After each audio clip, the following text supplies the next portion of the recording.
కడిగేసి పొట్టు తీసి తురిమి పెట్టుకోండాను. మెంతాలు సాసులు ఇది డ్రైగా ఫ్రై చేసుకోవాలా. ఎండుమిర్చి కరివేపాకు ఇదిగోండా మెంతాలు ఇంత వేగింది. ఇప్పుడు సాసులు వేసుకొనేస్తాము.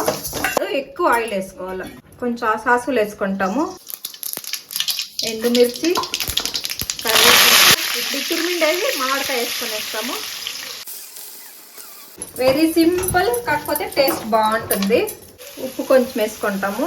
కొంచెం పసుపు పొడి. మెంతాలు సాసులు రోస్ట్ చేసుకోండి. మిక్సీకి వేసి పౌడర్ చేసుకుంటాము. ఇప్పుడు దీనికి కొంచెం ఇంగువ, కారం సరిపోయేంత వేసుకోండా. నేనైతే 1.5 స్పూన్ వేసిండాను. ఆయిల్ ఎక్కువే ఉండాలా, అప్పుడే టేస్ట్ బాగుంటుంది అన్నంలో కలుపుకొని తిన్నప్పుడు. మెంతాలు సాసులు డ్రై రోస్ట్ చేసుకోండి. పౌడర్ కొద్దిగా వేసుకుంటాము. ఇది కూడా ఎక్కువ వద్దు, కసరు వచ్చేస్తుంది. మామిడికాయ పచ్చడి రెడీ అయిపోయింది.